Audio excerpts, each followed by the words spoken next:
എടക്കരയുടെ shopping അനുഭവങ്ങളിൽ ഇനി പുത്തൻ ബ്രാൻഡുകളുടെയും അമ്പരപ്പിക്കുന്ന ഓഫറുകളുടെയും ഒത്തുചേരൽ. നിത്യോപയോഗ സാധനങ്ങളുടെ വിപുലമായ കളക്ഷനുകൾ, അതിവിശാലമായ കാർ പാർക്കിംഗ് സൗകര്യത്തോടെ കാരി fresh hypermarket, Dubai mall, Edakkara. 2.5 വയസ്സുകാരി ഫാത്തിമ നസ്രിന്റെ കൊലപാതകികൾക്ക് പരമാവധി ശിക്ഷ നൽകണമെന്ന് നാട്ടുകാർ. ഇതിനായി രംഗത്തിറങ്ങാൻ ആക്ഷൻ കൗൺസിൽ രൂപീകരിച്ചു. ഉദരംപൊയിൽ ഹയാത്തുൽ ഇസ്ലാം മദ്രസയിൽ ചേർന്ന യോഗം മഹല്ല് ഖാളി റബീബ് ഫൈസി ഉദ്ഘാടനം ചെയ്തു. കുട്ടിയെ ക്രൂരമായി മർദ്ദിക്കുന്ന സമയത്ത് വീട്ടിലുണ്ടായിരുന്ന മുഴുവൻ പേർക്കെതിരെയും കൊലപാതക കുറ്റം ചുമത്തി കേസെടുക്കണമെന്ന് ആക്ഷൻ കൗൺസിൽ. കൊല്ലപ്പെടുന്നതിന് മുമ്പും 10 ദിവസത്തോളം കുട്ടി ക്രൂരമായ മർദ്ദനങ്ങൾക്ക് ഇരയായതായി പോസ്റ്റ്മോർട്ടത്തിൽ പരാമർശിക്കുന്നുണ്ട്. ചെറിയ വീട്ടിൽ നടന്ന ഈ ക്രൂരകൃത്യം തടയാൻ ഈ സമയം വീട്ടിലുണ്ടായിരുന്നവർ ശ്രമിച്ചില്ല. സമീപവാസികളെ വിവരമറിയിക്കാനോ തയ്യാറായില്ല. കൂടാതെ ആശുപത്രിയിലെത്തി കുട്ടിയുടെ ഭക്ഷണം തൊണ്ടയിൽ കുടുങ്ങിയെന്ന് പറഞ്ഞ് തെറ്റിദ്ധാരണ പരത്താൻ ശ്രമിക്കുകയും ചെയ്തു. ഇത് കൊലപാതകത്തിന് കൂട്ടുനിന്നതിന് തുല്യമാണെന്നും നാട്ടുകാർ പറഞ്ഞു. ഇത് സംബന്ധിച്ച പ്രമേയവും ആക്ഷൻ കൗൺസിൽ രൂപീകരണ യോഗത്തിൽ അവതരിപ്പിച്ചു. ലഹരിക്കടിമപ്പെട്ടതുകൊണ്ട് കൂടിയാണ് ഈ കൊടും ക്രൂരകൃത്യം ചെയ്തത്. നമ്മുടെ നാട്ടിൽ നിന്നും ലഹരി ഉന്മൂലനം ചെയ്യണമെന്നും ആക്ഷൻ കൗൺസിൽ ഉദ്ഘാടനം ചെയ്ത റബീബ് ഫൈസി പറഞ്ഞു. നമ്മുടെ നാട്ടിൽ ഇനിയൊരാൾക്കും ഈ ഗതി ഉണ്ടാവാൻ പാടില്ലെന്നും ഗദ്ഗതത്തോടെ അദ്ദേഹം ഉണർത്തി. ഈ മദ്രസയുടെ ഹാളിലും പുറത്തും തിങ്ങി നിൽക്കുന്നത് തീർച്ചയായും നമ്മളൊരു തീരുമാനമെടുത്താൽ ഇതുപോലൊരു ഫായിസുമാറി നമ്മുടെ നാട്ടിൽ ഉണ്ടാവില്ല. അതിൽ പ്രധാനമായും വില്ലനായത് ഞാൻ മനസ്സിലാക്കുന്നു, നമ്മളൊക്കെ മനസ്സിലാക്കുന്നു, ലഹരിയുടെ അമിതമായ ഉപയോഗം തന്നെയാണ്. അതുകൊണ്ട് നമ്മളൊരു പ്രതിജ്ഞ എടുക്കുക. ഇവിടെ ഒത്തുകൂടിയ ചെറുപ്പക്കാർ, എൻ്റെ നാടിന് നല്ലൊരു ഭാവി ഉണ്ടാവണം.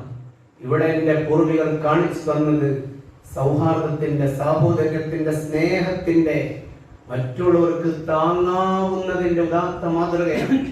ഞങ്ങളത് കച്ചുടക്കാൻ പാടില്ല. നാടിന്റെ നന്മ ഇവിടെ നിലനിൽക്കണം.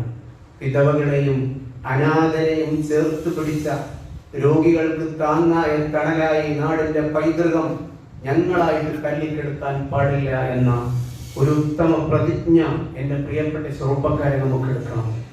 ഈ നാട്ടിൽ ആരൊക്കെ ലഹരി എത്തിക്കുന്നുണ്ടോ, ആരൊക്കെ വിതരണം ചെയ്യുന്നുണ്ടോ, ആ കേന്ദ്രങ്ങൾ മനസ്സിലാക്കുകയും തീർച്ചയായും വളരെ ഉത്തരവാദിത്വബോധത്തോടുകൂടി എൻ്റെ ദുനിയാവിനെ, ഈ ഭൗതികമായ ജീവിതത്തെ നഷ്ടപ്പെടുത്തുന്ന, എൻ്റെ കുടുംബ ജീവിതത്തെ നഷ്ടപ്പെടുത്തുന്ന, എൻ്റെ ഭാവിയെ വികൃതമാക്കുന്ന, എൻ്റെ ബുദ്ധിയെ മരവിപ്പിക്കുന്ന, ആഖിറത്തിൽ മരിച്ചു ചെന്നാലും ഒരു നിലക്കും രക്ഷപ്പെടാൻ കഴിയാത്ത വിധം ലോക്ക് ചെയ്യുന്ന.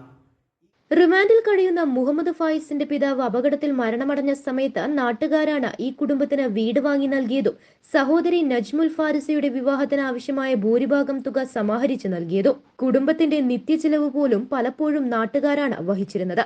എന്നാൽ ഇത്തരം പ്രശ്നങ്ങൾ ഉണ്ടായപ്പോൾ കുടുംബം നാട്ടുകാരെയും അയൽവാസികളെയും വിവരമറിയിക്കാതിരുന്നത് കുട്ടിയെ മർദ്ദിക്കുന്നതിലും കൊലപാതകത്തിലും ഇവർക്ക് പങ്കുള്ളതായി സംശയിക്കുന്നതായും ചടങ്ങിൽ പ്രസംഗിച്ചവർ പറഞ്ഞു.